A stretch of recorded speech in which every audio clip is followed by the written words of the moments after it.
Brownlow medal. The Norm Smith medal. Brownlow medal Is Jimmy Bartel. Matthew Lloyd. Thanks, Ed. This time tomorrow night, Port Adelaide and Geelong will be going at it. How exciting, just 24 hours away. And I think Port Adelaide don't scare me if I was a Geelong coach in defence or attack, but they scare me through the midfield. And look at where they are far more powerful than Geelong and their numbers of what they're doing through the midfield, Jimmy. So, yeah, clearances, they rank 4th compared to Geelong's 12th. In terms of scores, 3rd compared to 10th. Centre bounce scores 2nd to 9th. And first possession, 4th to 16th. So, yeah, they're a dominant force through there, Jimmy. Yeah, and 5 goals in the first quarter against the Cats. The first time they played down this year down at GMHBA Stadium in the first quarter alone. And Lloydy, you're starting to highlight things where it's really changed. It's not only the attacking work, but it's their ability to come up on the opposition really hard. They've lifted their pressure rating, number 2 in defence, but they're so explosive out the front of the stoppage. Yeah, I think they're playing that tougher football. Like moments like this by Zach Butters, they are that tough at the moment. I don't see how they go out in straight sets. When you're as tough as this, where Butters and Rosie and Horn-Francis and Willem Drew and Wines and Boak, they're playing really tough footy. And then you've got a guy like Isaac Rankin. So they'll expose you too on the spread. So they're tough, but then on the burst, they're just unbelievable at the moment, the way they're playing their footy. Pure class hitting the scoreboard, which makes them really dangerous. And where I can see the Cats getting an advantage to help take care of that stuff around the stoppage, but also with no Houston and Farrell, which you highlighted, Damo, is this big group of small forwards the Cats have got. We just highlight here, this is Stengel, this is Close and Myers. Watch the running power, and this is what I expect from the Cats, to be able to come up to those stoppage situations or contested situations, but then spread hard forward. Look at the work rate here on Stengel. You watch who pops up front and square, as I think it's Tui here, comes in and marks. There he is, front and square. They should be doing this all night at the Adelaide Oval. Get up, and you got Stengel right near you. Brad Close is actually out where Lloydy is at the moment. When this plays out, you see the 2 guys who bob up inside forward 50, right down here at the point post, the work rate, but they're able to cover off around stoppage on Thursday night, create quick exits for long dump kicks for Port Adelaide, but then get opportunities themselves. These 2, look at the gaps they put on their direct opponents. That was against Port Adelaide earlier in the year. So just their ability to speed, turn around and also cover off. Who are you sending this man to, Jimmy? Well, I think Willem Drew, you've got to take Dangerfield. We've seen in wins and losses, Danger has been the real big barometer or X factor or whatever way you want to call it. He's a magnificent player at tagging, taking the opposition's best and still hurting. So he can still get the ball on Danger. So I can't wait. A game within a game is McEntee and Tom Stewart. So mark my words, they're going after Tom Stewart. So they are going after him. So this was round 9 and this is where it all started, where Tom Stewart did not get near it for about 5 or 6 weeks, where everyone said, let's go after him, let's go after him. Full credit to Geelong, Chris Scott and Tom Stewart for the way they've reinvented this, but they're not going to let him off the hook tomorrow night. No, I love the discipline of McEntee, and you look at all those edits apart from this one, back shoulder. So Stewart can just take him to the ball and then he's already in a good spot to defend. He's not trying to run away from it, but just every moment, just get under Tom Stewart's skin. I'm going for Port.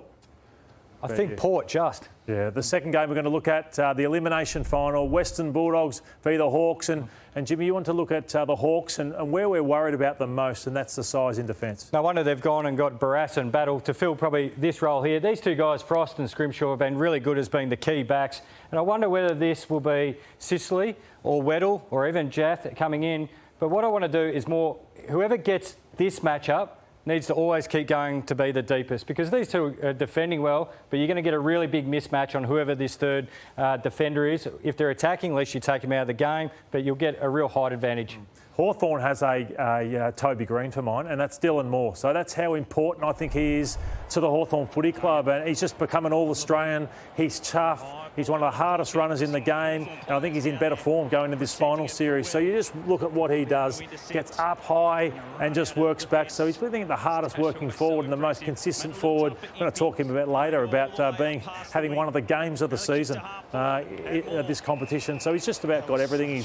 He'll probably be the next captain of the Hawthorn Football Club. So he can do everything, this man. Yeah, if you're an attacking halfback, you still got to keep an eye on him, because as we mentioned, his work rate, he's up in front of you by 50 metres. Next minute, he's inside forward 50 having a shot. Just on Luke Beveridge, I have been critical of how he's treated some of his players who I think should never be playing VFL football, but they're now back playing great footy. I think they're hungry. They're playing really good football, but Bailey Dale has been instrumental in career best form probably at the moment. Even McRae's come in, got his spot back, looks hungry, and Caleb Daniel, just the way they use the ball, I think is one of the highlights. So it's off the back of Richards and Bontempelli and Liberatore. These guys are in good form. Yeah, especially high-pressure games like a final. You just want some composure with the footy and plenty of experience. Look at this, just pick apart. Look at all the Giants numbers here and just finds the one inside forward 50. But for me, Lloydy, everyone talks about the Dogs half-backs and their ability to, as we've seen with Bailey Dale, to, pierce their way through. That's Caleb Daniel finishing off a goal as well. And then McRae snapping one around the corner. But I think the Hawks half-backs are just as dangerous, but I'm going to go with the Dogs just because that height on the forward line. Yeah, I like the Dogs as well in this game, Ed. Good on you, boys. That was absolutely fantastic. We were going to separate our Medallion Club tonight. We're going to come back straight after this. That was fascinating. Did you enjoy that? Love it. Fantastic. Let's come back with the Medallion Club on the last two games of week one of the final series right after this. Sydney and the GWS Giants have one of the great rivalries in football. It's because they keep fronting up and making finals footy. And one area we've established with the Giants is they're not defending as well as they'd probably like going into this final series. They're scoring well, but these some damning numbers, which you don't want against the Sydney Swans. So conceding a lot of entries. And from defensive 50 into forward 50, they're conceding a lot of scores. And the Swans, well, they're dynamic in this area, Jim. Yeah, glad you highlighted that. 51 points and 33 points the Swans kicked against the Giants in the last two games from that D50 to forward 50. And this is the Swans at their best. We've seen all year that ripping football up off half-back. You see the lizard, everyone get involved with a handball or kick, but they find some really easy entries. Yeah, you give them that time and space and they'll beat GWS Giants. So the pressure has to be much, much better. Blakey's just in unbelievable form. Braden Campbell is so good with the way he uses the footy, even Rampy running in waves. And they can do it fast and they can do it slow, so they can have measured build-ups as well as quick ones. So, Lloydy, how are the Giants going to mitigate this? How are they going to take this away from the Swans? Because you can't have the lizard there just strolling up to the half-forward line, knocking them through from 50. Yeah, well, the positive is that you've got some small forwards and a number of them who are in great form. So you've got Jones, who's been one of the revelations of the year. Daniels comes back into the side. And then a midfield, McMullen's going to do the same thing. So they have to have this manic pressure, which we know they can do if they're to beat the Swans. They've got to get in the face of the Swans and cause some panic. Like this is a clip that Adam Kingsley should just be showing. You cause turnovers like this and you're in any game of football. Yep, they call the tsunami on both sides of the footy up there, not just the attacking stuff. You've got to swarm at the opposition players, come forward in defence, and good things happen because you actually get good outnumbers. And as you mentioned, the kid with the lid here, nice little banana to finish. They probably want more of the game played here instead of this up and back game style. But Finn Callaghan, you love watching the Rosy Cheek Assassin. I do love him because I've watched him from Sandringham for a long time since he was a junior player. And I'm asking, can he be the Sam Walsh of 2023 and be the Gary Ayres medalist? Can he take the finals by storm like he did against the Saints last year in that first final where I thought he was the best man on the ground? He's got everything, this man. Yeah, he's a bit bigger than most people think, but look at this running power, beautiful kick of the footy. He gets the overlap. Like Sam Walsh, he can get a couple of possessions from half back to half forward. Who do you like? The Swans. Oh, I'm going to go the Giants. The Giants. And the last one we're going to look at is Brisbane v Carlton. And I've been to the odd time zone centre with my kids and we're calling it whack-a-mole. So you're wondering which one you got to hit. And it's the Brisbane Lions. I'm just wondering which head you got to knock on those games that you play, because good luck trying to stop Rayner, Cameron, Lohman, who's joined them, and Zach Bailey. And they're the four smalls. But every single one of them can mark in the air really well, Jim, but they also can get you at ground level. Yeah, and I reckon with the form of a couple of these players like Lohman and Bailey and obviously Rayner, it allows Charlie Cameron to go up further up the ground if he's not getting the ball deep, because we're used to seeing Charlie Cameron almost play out of full forward. But in the last 4 to 5 weeks, he's playing higher because these guys can really do some damage inside forward 50. And then if you're Fagan, you just go, which matchup suits us best deep and which one's winning higher up the ground? You keep mixing them around. We want to talk about the support cast of the Carlton midfield to support that man, Patrick Cripps. And I reckon these guys lost their way a little bit mid-year in terms of they lost their role. So they were either dropped, sub. But it's Matthew Kennedy who's really important for Carlton forward and midfield.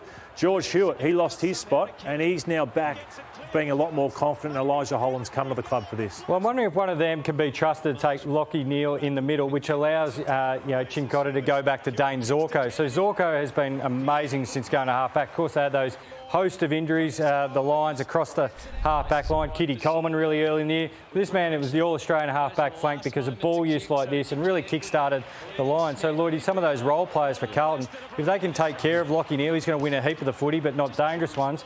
Would you, Carlton, consider Chincotta going back to Zorko because the damage he can do and all this play that he sets up from the half-back line?